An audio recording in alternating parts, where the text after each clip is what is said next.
A strong hold over current affairs is your way to succeed in the UPSC Civil Services examination. Brace yourself and get detailed coverage of relevant news both nationally and internationally. With the monthly current affairs revision program starting from 26th October at 5 p.m. Enroll today and elevate your current affairs knowledge with comprehensive coverage of current affairs compiled through relevant sources such as the Hindu Indian Express, Economic Times, PIB Yojana, and others. Expert support and personalized mentoring. Comprehensive assessment through MCQs and mains-oriented questions.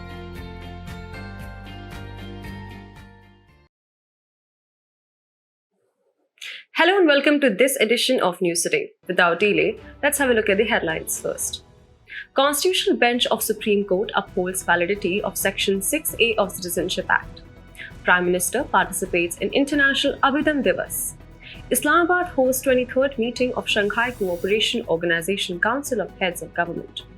Global Multidimensional Poverty Index Report 2024 released. Reserve Bank of India bars 4 NBFCs from granting loans. Framework for integrating trustworthy AI into defense operations launched. In a prominent ruling today, the Constitutional Bench of the Supreme Court upheld the validity of Section 6A of the Citizenship Act, a provision that plays a crucial role in the citizenship landscape of Assam. Section 6A was added through the Citizenship Amendment Act of 1985, following the Assam Accord, a settlement between the central government and leaders of the Assam movement. This provision confers citizenship to individuals who migrated from East Pakistan, now Bangladesh, to Assam between January 1, 1966 and March 24, 1971, provided they complete 10 years after being detected as foreigners. The Supreme Court's judgment addressed the legislative competence of Parliament, affirming that Section 6A was enacted under Article 246 read with Entry 17 of the Union List. Entry 17 deals with citizenship, naturalization, and aliens. The ruling further stated that the law does not violate Article 14, which ensures equality before the law. It noted that there was no evidence to suggest that these migrants harmed the cultural rights of the Assamese people, which falls under Article 29, Clause 1. Regarding the cutoff date of March 24, 1971, the court deemed it reasonable because Pakistani Army launched Operation Searchlight to curb Bangladeshi nationalist movement in East Pakistan on 26 March 1971. Migrants after this date were considered to be migrants of war and not partitions. Wrapping up, the Citizenship Act of 1955 outlines 5 ways to acquire citizenship: by birth, descent, registration, naturalization, and incorporation of territory. Importantly, it does not permit dual citizenship. In contrast, the Citizenship Amendment Act of 2019 introduced provisions for specific religious communities from Afghanistan, Bangladesh, and Pakistan, allowing them to enter India without being classified as illegal migrants if they arrived before December 31, 2014. As the government navigates these legal frameworks, the implications of the region's demographics and cultural identity remain significant. And now moving on to our next story. Prime Minister Narendra Modi participated in the International Abhidhamma Divas, an event observed by the Ministry of Culture in association with the International Buddhist Confederation. This year's celebration also marked the recent declaration of Pali as a classical language by the Cabinet. Now, let's take a closer look at the International Abhidhamma Divas. This day commemorates Lord Buddha's descent from the celestial realm of Tamatimsa Devaloka of Sankasya, which is now Sankisa Basantpur in Uttar Pradesh. The Ashokan elephant pillar at the Sankasya stands as a mark of this historic event.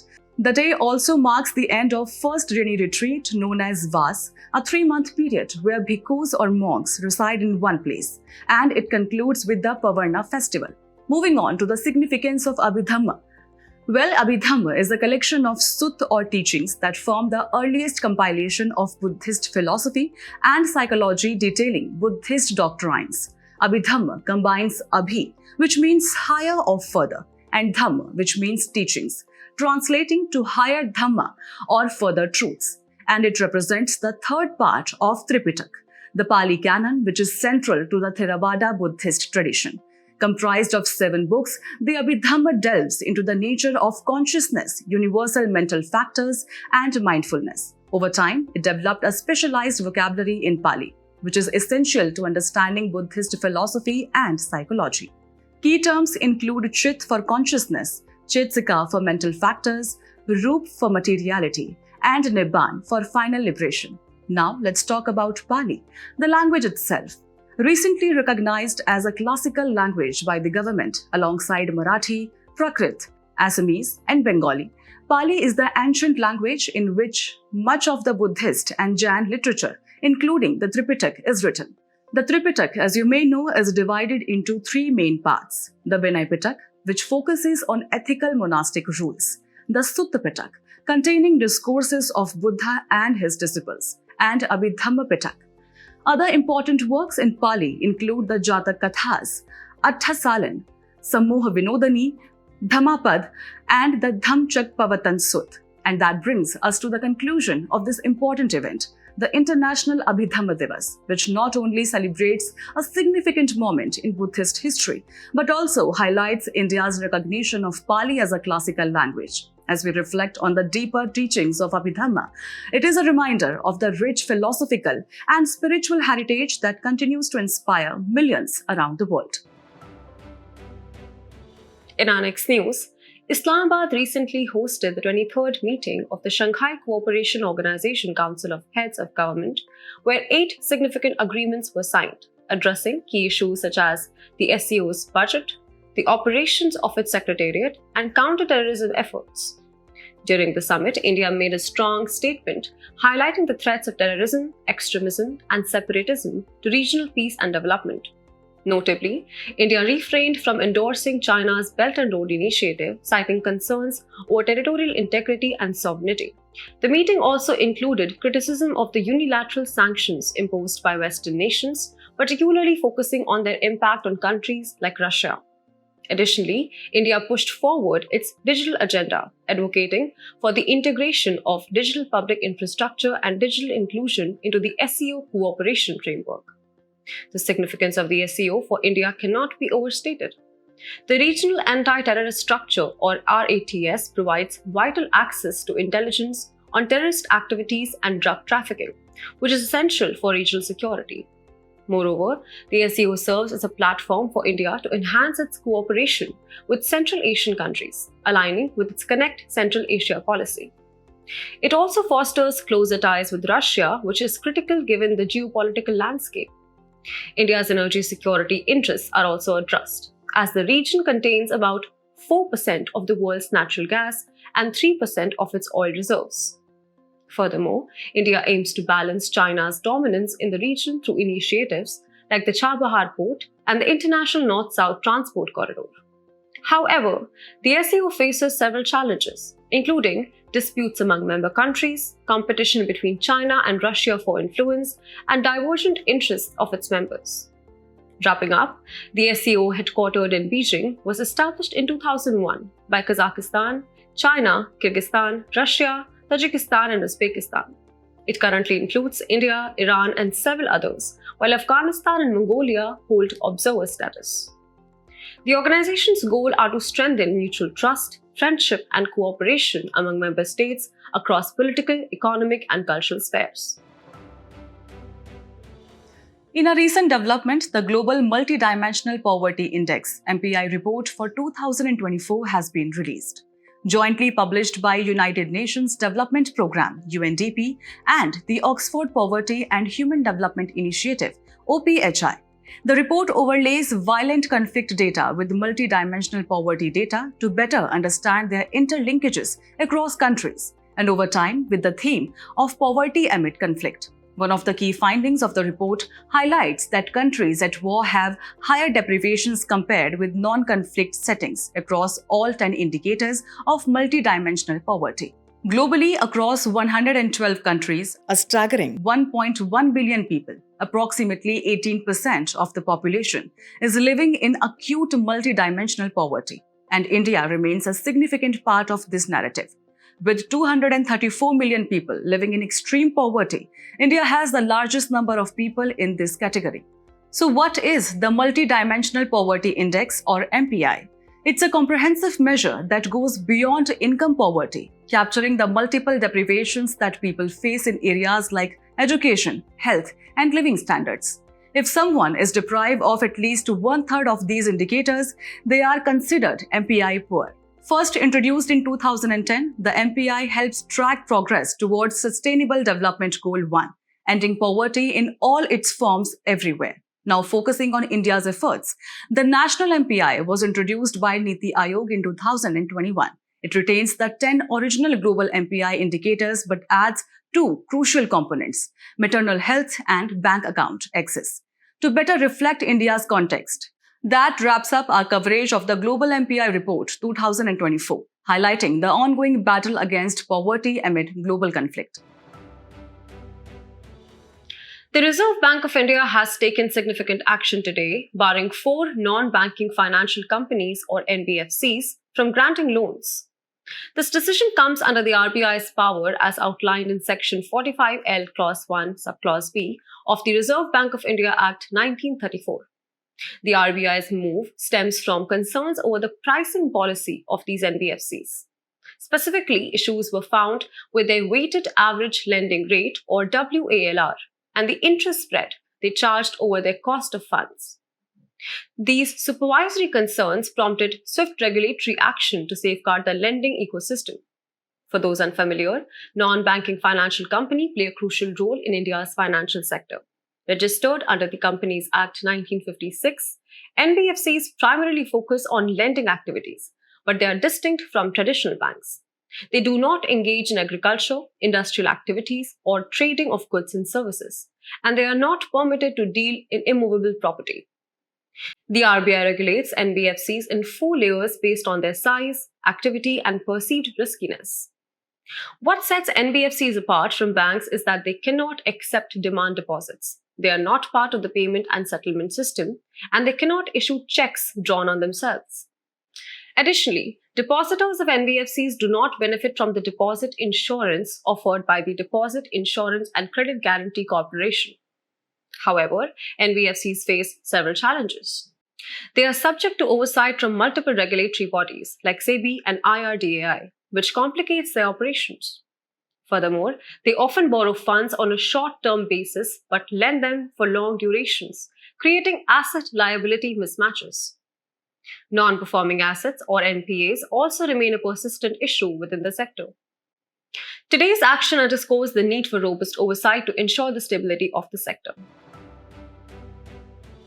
In a significant move, the Chief of Defence Staff has launched the Evaluating Trustworthy Artificial Intelligence or ETAI framework and guidelines to integrate AI into critical defence operations. This framework aims to ensure that AI technologies used in defence are both reliable and secure. So what exactly is the ETAI framework? It's a risk-based assessment system specifically designed for the defence sector. The framework is built on 5 key principles: reliability and robustness, safety and security, transparency, fairness, and privacy. Framework further defines a comprehensive set of criteria for evaluating trustworthy AI and offers a structured approach to evaluate and develop AI that can be trusted in defense environments. Now let's discuss how AI is revolutionizing modern warfare. AI is enhancing the capabilities of intelligent weapon systems, such as drones and autonomous systems. For instance, Israel's UAVs Harpy and Harop demonstrate the power of AI in unmanned aerial combat. In the realm of command and control, AI can process vast amounts of data in real time, allowing for better decision-making.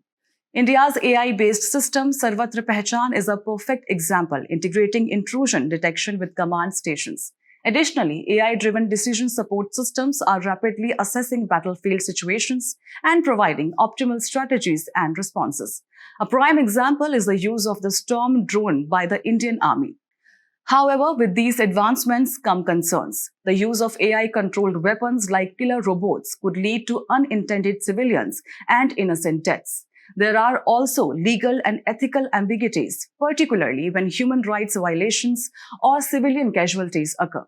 And we can't forget other challenges like cybersecurity risks, unreliability, and the potential for AI to promote unrest. But India is taking steps to address these concerns and boost AI adoption in defense. The Defense AI Council provides guidance and policy level changes for AI adoption, while the Defense AI Project Agency has laid out a roadmap for AI-enabled applications. In fact, 61 defense-specific AI projects have been identified for development under the AI roadmap. Additionally, the Innovations for Defense Excellence framework fosters innovation in this space.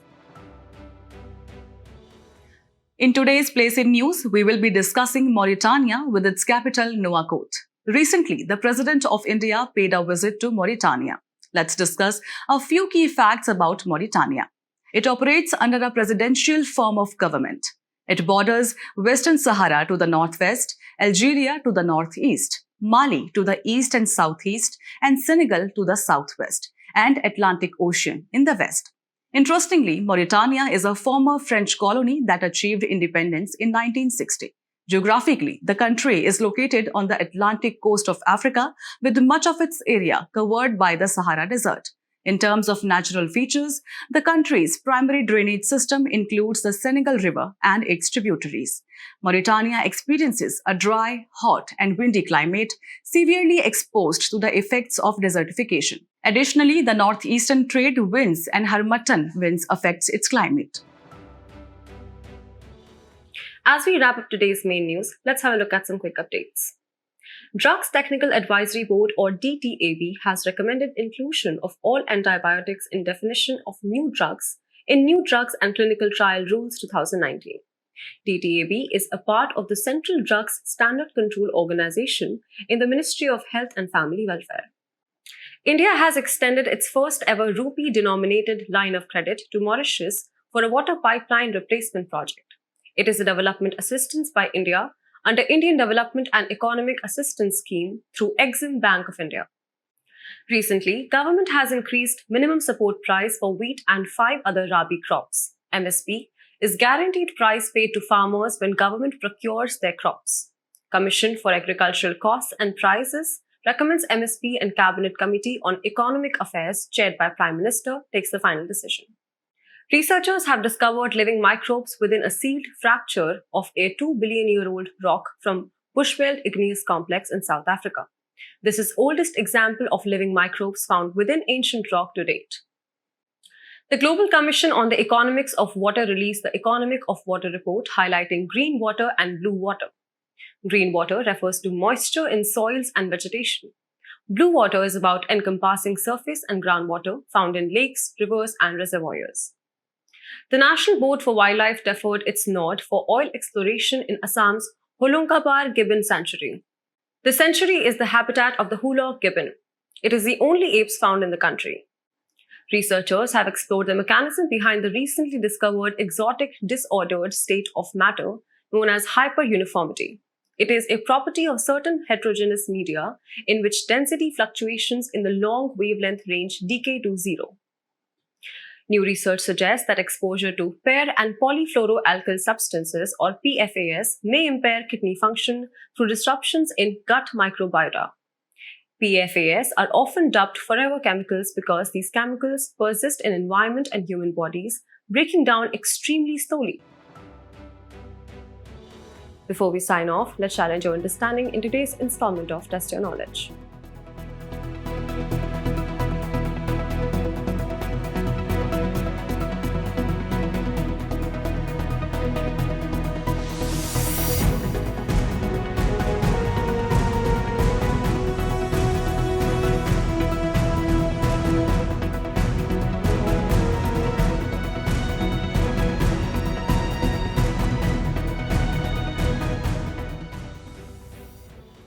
Thank you for joining us. We hope you found our today's episode engaging. For the solutions to the quiz and for the PDF version, visit the links in the description below.